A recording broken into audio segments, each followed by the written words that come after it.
નમસ્કાર મિત્રો, એકવાર ફરીથી આપ સૌનું સ્વાગત છે આપણી ચેનલની અંદર. મિત્રો, ગઈકાલે આપણે વર્લ્ડ ઇન્ટ્રોવર્ટ ડે એટલે કે અંતર્મુખી લોકોની વાત આપણે કરેલી. તો આજે 3 જાન્યુઆરી છે. તો આજે mind body wellness day, international mind body wellness. Mind એટલે મન, બોડી એટલે શરીર, વેલનેસ એટલે તંદુરસ્ત. તો મન અને શરીર બંને તંદુરસ્ત રહે એ માટેનો ખાસ દિવસ આજનો મનાવવામાં આવે છે.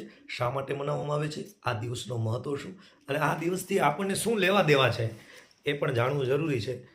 તો 3 જાન્યુઆરી માઇન્ડ બોડી વેલનેસ ડે 3 જાન્યુઆરીના રોજ ઉજવવામાં આવે છે. આ દિવસ માનસિક, શારીરિક અને ભાવનાત્મક આરોગ્ય વચ્ચેના સંબંધને ઉજાગર કરવામાં માટે મનાવવામાં આવે છે. કે માત્ર માનસિક રીતે તંદુરસ્ત હોવું એ જરૂરી નથી, અને માત્ર શારીરિક રીતે પણ પૂરતું નથી. જરૂરી નહીં પણ પૂરતું નથી. બંને રીતે માનસિક અને શારીરિક અને ભાવનાત્મક તંદુરસ્તી ખૂબ જરૂરી છે. તેનો હેતુ એ છે કે લોકોમાં જાગૃતિ લાવવી કે આરોગ્ય માત્ર શારીરિક તંદુરસ્ત પૂરતું મર્યાદિત નથી, અને માનસિક અને ભાવનાત્મક સંતુલન પણ જરૂરી છે. કેમ મનાવીએ આ દિવસ, શા માટે મનાવીએ?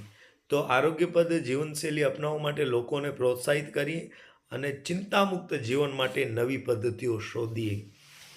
માઇન્ડ બોડી વેલનેસ માટે આપણે શું કરીએ? તો યોગ, ધ્યાન, પ્રાણાયામ અને આરામના અન્ય વ્યાયામ કરીએ. અને આ દિવસનું મહત્ત્વ શું છે? તો આ દિવસનું મહત્ત્વ છે તણાવ ઘટાડવું. તણાવનું શારીરિક અને માનસિક આરોગ્ય પર પ્રભાવી અસર થાય છે, તો એને ઘટાડવું જરૂરી છે.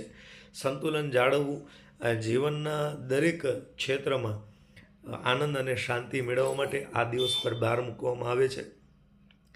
સ્વસ્થ જીવન માટે પ્રેરણા આપે છે આ દિવસ.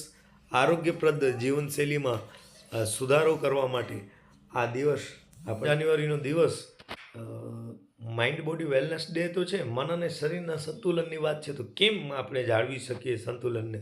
તો યોગ અને મેડિટેશન દ્વારા તણાવ ઘટે છે, મનને શાંતિ પ્રદાન કરે છે, તે શરીરને સ્ફૂર્તિપ્રદ અને મજબૂત બનાવે છે. પોષક તત્વોથી ભરપૂર જો આહાર શરીરને મળે તો શરીર ઉર્જાવાન બને છે.